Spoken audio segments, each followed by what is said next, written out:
Magandang araw po sa inyo lahat. Welcome po sa panibagong video natin dito sa Makapili TV. Ngayon ito pag-usapan po natin itong si VP Sara. Kasi nagkaroon ng rally kung saan pinag-resign na bilang DepEd Secretary itong si VP Sara. So maraming nananawagan pero yun nga nilangaw daw di umano yung rally na yun. So hindi sila nagtagumpay sa panawagan nilang pag-resignin si VP Sara. Pero ang nakakatawa lang kasi dyan, bakit ang Pangulo natin hindi naman sinasabing mag-resign or wala siyang nilalabas na statement na hindi na siya masaya sa pagiging parte ng gabinete itong si VP Sara. Pero itong mga supporter, itong mga amuyong ni Pangulong Marcos atat na tanggalin or umalis na itong si VP Sara bilang DepEd Secretary. So dahil dun sa nangyaring VP Sara resign rally na nilangaw, naglabas po ng survey itong Tangere kung saan si VP Sara pa rin po yung most trusted na top government official natin. So panoorin natin itong video na to, pero bago ang lahat, kung di ka pa nakasubscribe sa Makapili TV, baka pwede naman pakipindot yung subscribe button at the same time palike na rin po ng video, wala naman pong bayad dyan, kaya pindot na. So ito, panoorin po natin itong balitang to. Nananatiling si Vice President Sara Duterte ang pinakapinagkakatiwalaan sa mga pangunahing opisyal ng gobyerno sa bansa. Batay sa pinakabagong online survey ng Tangere App, nakakuha ng 60% na trust rating si VP Duterte habang 52% naman ang kanyang satisfaction. Biruin nyo, mas mataas pa yung satisfaction na survey ni VP Sara compare kay Pangulong Bongbong Marcos. Considering Vice President siya, kung tutuusin, wala naman talagang duty or wala naman talagang trabaho yung VP Sara, yung Vice President natin.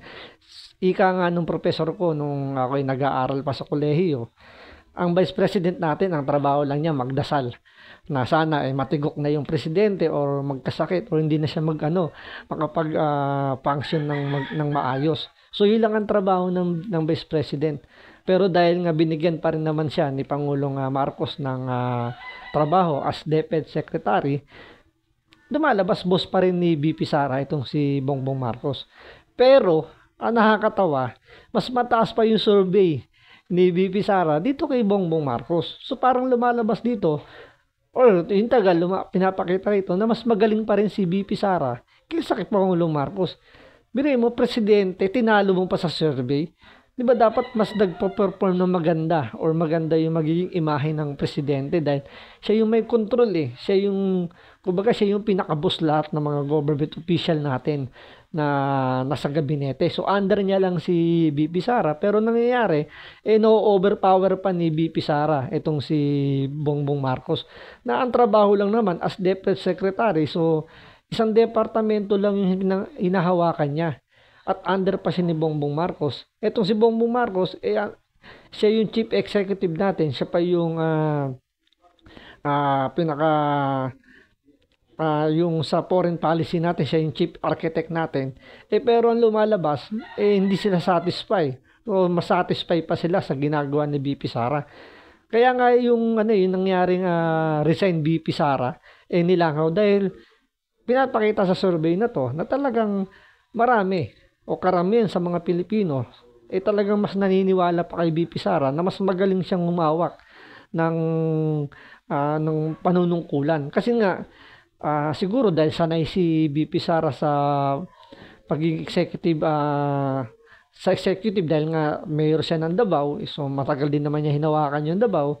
So mas experiencado siya kung paano hawakan o paano pamunuan yung executive. Unlike kasi kay Bongbong Marcos na hindi naman to humawak ng executive.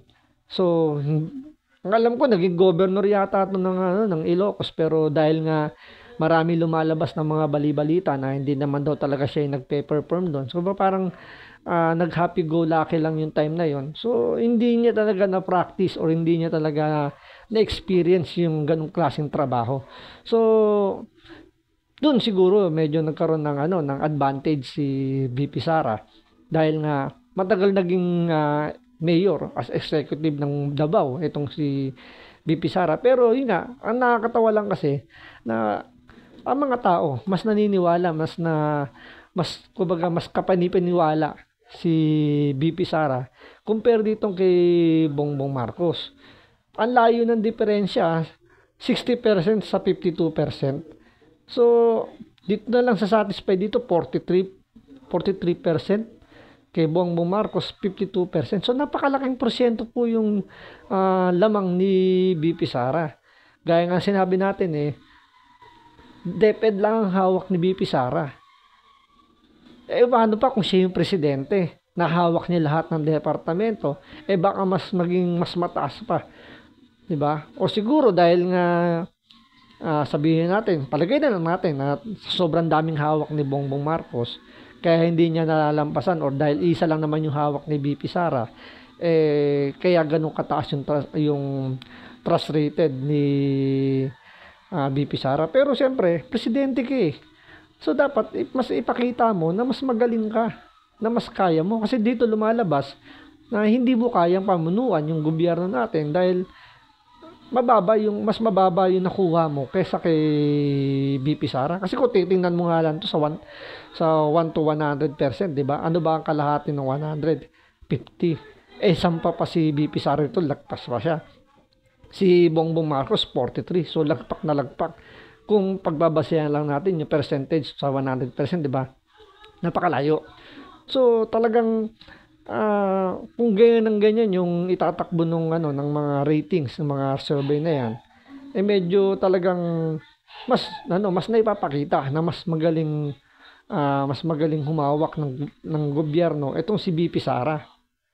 Rating, pero bahagyang bumaba ang satisfaction at trust ratings nito kumpara noong Marso. Si Pangulong Ferdinand Marcos naman ay may 56% trust rating.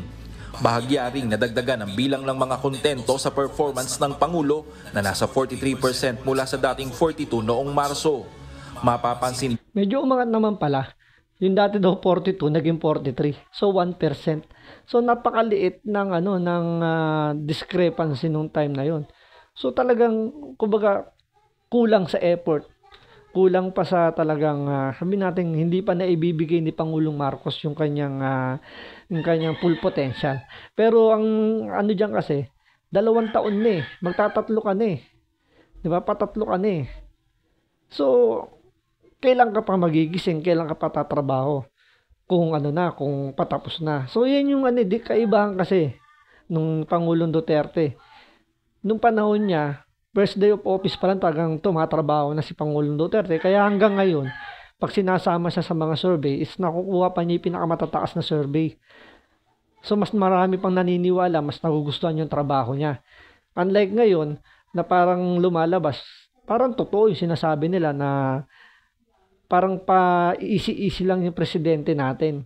Dahil nga inaasa niya lang yung kanyang trabaho sa kanyang mga sekretary. Meron namang siyang statement na sinabi si Pangulong Marcos na binibigay niya na yung mga trabaho sa mga sekretary na bahala na sila dumiskarte. So which is mali po, 'di ba? Dapat ikaw ang nag-uutos sa kanila kung ano dapat nilang gawin. Hindi yung sila yung kikilos para gawin kung ano yung gusto nila. Kaya nga nasasangkot yung mga government agency natin ng kung ano mga paratang, mga sinasabing mga corruption, mga ganyan, particular sa Department of Agriculture. Kaya nga nasasangkot yung 'di ba, yung DA sa mga issue tulad ng smuggling, sa bigas, sa asukal, halos lahat na lang yata na pwedeng i-import ini-import.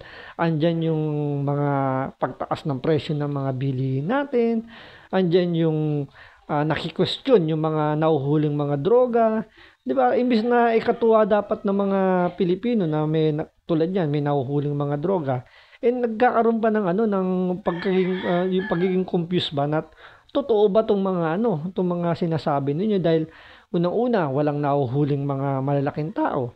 Wala namang kumbaga nahuhuli lang yung mga items lang, yung mga droga lang, pero wala talaga nahuhuli.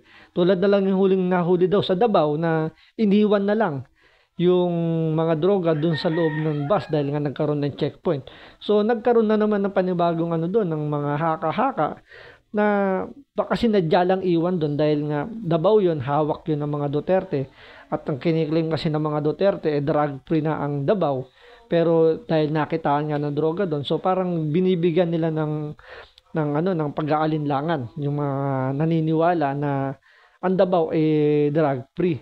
So hindi may iwasan na nagkakaroon lang talaga ng kumbaga sabihin natin dahil sa kulang na effort, ito yung nangyayari. So pinababayaan lang kasi ni Pangulong Bongbong Marcos yung kanyang mga sekretary na dumiskarte ng kanila. So hindi talaga niya minamanage.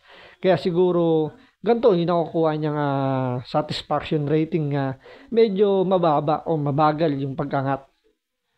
Di na magkakapareho ang trust ratings ni dating Senate President Mig Zubiri at House Speaker Martin Romualdez. Ginawa ang survey nitong May 22 hanggang 25 na sinagutan ng 2,000 participants.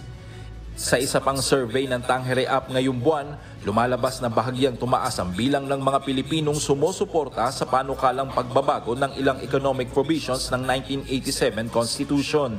Nasa 57% na ang sang-ayon sa isinusulong na charter change o CHA kumpara sa 55%. Ako, mas gusto ko yung yung federalism compare dito sa CHA. Yung nga lang, medyo mas malaki lang talaga yung gagastusin at medyo malaki yung preparasyon kasi buong saligang batas yung babaguhin. Unlike sa CHA kasi, economic provision lang yung plano nilang palitan dito. So, ano ba yung economic provision na gusto nilang palitan? Which is yung pagmamay-ari ng mga foreign national ng mga business. So, tatanggalin yung 60-40. So, sa kasalukuyan kasi, yung 60-40 yun yung pumipigil sa mga investor natin dahil pag gusto nilang mamuhunan dito, kailangan pa nilang kumuha ng mga Pilipino magiging business partner. At the same time, wala silang control. So, 40% lang yung pwede nilang kunin. At the same time, yung 60% sa Pilipino. So, ganun yung nangyayari.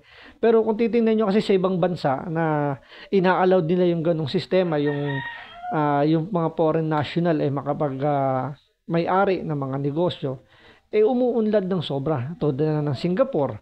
Ngayon nga, yung mga karatig bansa natin, nag-aangatan na rin. Especially yung, kung di ako nagkakamali, yung Vietnam yata yun, na mas naungusan na tayo. Di ba? Dahil ganun na yung ino-open na nila yung kanilang bansa sa economic provision. So, sana, ituloy-tuloy nila to na pagbubukas ng foreign na policy natin. Para dumami naman yung mga investor, dumami yung trabaho, dumami yung may trabahong Pilipino. So, abangan po natin sa mga susunod pang video kung ano pa yung mangyayari dito sa mga survey na to. So, maraming salamat po sa panonood. Ingat po kayo lagi and God bless.